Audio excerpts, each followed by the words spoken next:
اور آخری زمانے میں جب قیامت قریب ہوگا، حالات بگڑ جائیں گے، اس وقت وہ تو پیدا ہوں گے بچپن میں، لیکن 40 کی عمر ہوگی غالباً، تو اس کے بعد وہ طواف کرنے کے لیے آئیں گے خانہ کعبہ کا، طواف کر رہے ہوں گے، اچانک کچھ لوگوں کی نگاہ پڑے گی جو قطب ابدال ہوں گے، اللہ کے ولی ہوں گے، ان کی نگاہ پڑے گی اور پہچان جائیں گے یہ بھی مہدی ہیں، اور دوڑ کے آئیں گے، آپ کے ہاتھ پر بیعت کریں گے کہ آپ بیعت کیجیے، مسلمانوں کے حکومت کو سنبھالیے، اسلامی حکومت کو سنبھالیے، تو اپنا ہاتھ کھینچے گا، نہیں میں بیعت نہیں کروں گا۔ لوگ کہیں گے نہیں آپ مہدی، آپ کو بیعت کرنا ہوگا، پھر وہ بیعت کریں گے۔ ظاہر سی بات ہے ان کی پیدائش مدینہ منورہ میں ہوگی، ان کے ابا کا نام عبداللہ ہوگا، ان کی شکل بھی بتا دی گئی کس طرح شکل ہوگا، پوری حدیث میں تفصیل ہے۔ اب کوئی دربھنگہ میں پیدا ہو جائے، کوئی مدنا پور میں پیدا ہو جائے، کوئی کھڑگپور میں پیدا ہو جائے، کوئی کلکتہ میں پیدا ہو جائے، کہے میں مہدی ہوں، اور ہم عقل کے اندھے، علم کے کورے، علماء سے دور، ہم کہتے بھائی چلو آمنا صدقنا سمعنا واطعنا، ہم نے تجھے سنا اور مانا اور تیری اطاعت کر لی، کیونکہ مہدی آئیں گے تو نجات دلائیں گے ظلم و جور سے۔ اور یہ کیا دعویٰ کرتا ہے مہدی کب آئیں گے؟ جب دجال کا خروج ہوگا۔ اب یہ کہتا ہے کہ دجال آ چکا ہے، دجال آ چکا ہے۔ دجال کیا ہے؟ وہ بولتا ہے کہ امریکہ اور فرانس دجال ہے، یہ دو ملک دجال ہیں، اور اس کی آنکھ کانی ہوگی نا، وہ کہتا ہے کہ سیٹلائٹ اس کا آنکھ ہے، سیٹلائٹ ہے اس کا آنکھ ہے۔ آج کل بڑے نوجوان ہمارے سائنس پڑھ رہے ہیں، تو اسی اینگل سے ان کو بیوقوف بنا رہا ہے کہ یہ دونوں دجال ہیں اور سیٹلائٹ اس کی آنکھ ہے، اور میں مہدی ہوں، میں اس سے مقابلے کے لیے آیا ہوں۔ لوگ اس کے ہاتھ میں بیعت کرتے ہیں، نعوذ باللہ من ذالک۔ ایمان انسان کا ختم نبوت میں ڈاکہ ڈال رہا ہے وہ۔ ایسے بدبختوں سے اپنے ایمان کی حفاظت کیجئے، علماء سے جڑ کر رہیے، اور معلوم کیجئے کہ مہدی کون ہوں گے، دجال کون ہوگا، عیسیٰ علیہ السلام کب آسمان سے اتریں گے، پھر دجال سے مقابلہ کیسے ہوگا، اور کیا حالات پیش آئیں گے۔ ان تمام باتوں کو جان کر انسان اپنے ایمان کی حفاظت کی فکر کرے، ورنہ ایمان کے ڈاکے ڈالنے والے بہت لوگ موجود ہیں۔ یہ علماء کرام یہ دنیا میں اللہ رب العزت کی طرف سے ایک بہت بڑی نعمت ہے۔ آپ کہیں گے بہت سے علماء کا حال بھی ٹھیک نہیں، بات صحیح ہے، کہا آپ ہر داڑھی ٹوپی والے کو عالم سمجھ لیتے ہیں، آپ کی غلطی ہے۔ آپ کو بیماری ہے، ہارٹ اٹیک آیا ہے، تو آپ معلوم کرتے کلکتہ میں سب سے اسپیشلسٹ ڈاکٹر کون ہے، ہارٹ کا ماہر کون ہے۔ آپ کو کڈنی کا پرابلم ہے، کڈنی کے ماہر ڈاکٹر کو تلاش کرتے ہیں، آپ کو لیور کا پرابلم ہے، اس کے ڈاکٹر کو تلاش کرتے ہیں۔ تو جان بچانے کے لیے اسپیشلسٹ کا تلاش کرتے ہیں، اور ایمان بچانے کے لیے کوئی فکر نہیں ہے، جس کو چاہتے ہیں اس کے ہاتھ میں ہاتھ دے دیتے ہیں۔ جیسے جان بچانی ہماری ذمہ داری ہے، ویسے ایمان بچانی بھی ہماری ذمہ داری ہے۔ ایسے علماء کرام کا تلاش کرنا ہماری ذمہ داری ہے جو ہمارے ایمان کی حفاظت صحیح طور پر کر سکیں، صحیح رہنمائی ہم کو کر سکیں۔ جناب نبی اکرم صلی اللہ علیہ وسلم فرمایا کہ العلماء ورثۃ الانبیاء، علماء انبیاء کے وارث ہیں۔ ایک حدیث میں آتا ہے کہ علماء امتی کا انبیاء بنی اسرائیل، اللہ اکبر، کہ میری امت کے علماء بنی اسرائیل کے انبیاء کی طرح ہیں۔ ایک عالم نے اپنا خواب بیان کیا، حکیم الامت حضرت محمد حکیم الاسلام حضرت قاری محمد طیب صاحب رحمۃ اللہ علیہ فرماتے ہیں کہ ایک عالم ایک بہت بڑے اللہ کے ولی کو خواب میں یا آدھے نیند اور کشف میں ایک چیز دکھایا گیا۔ دیکھتے کیا ہیں کہ جناب نبی اکرم صلی اللہ علیہ وسلم مجلس لگی ہوئی آپ تشریف فرما ہیں، آپ کے داہنے طرف تمام انبیاء علیہ السلام بیٹھے ہیں، اور بائیں طرف آپ کے امتی کے علماء بیٹھے، سب لوگ بیٹھے ہیں۔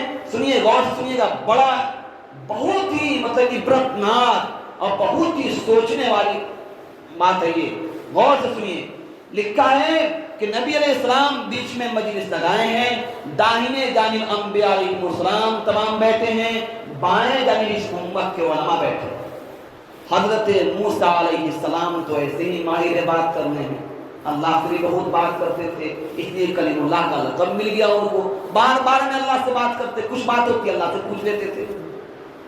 تو اب جو ہے حضرت موسیٰ کھڑے ہوتے ہیں اور نبی علیہ السلام کے سامنے آ کر کہتے ہیں کہ اے آقا علیہ السلام، ہم نے سنا ہے کہ آپ یہ حدیث فرماتے ہیں کہ علماء امتی کا انبیاء بنی اسرائیل، کہ آپ کے امت کے علماء انبیاء بنی اسرائیل کے انبیاء کی طرح ہیں، کیا یہ آپ کی حدیث ہے؟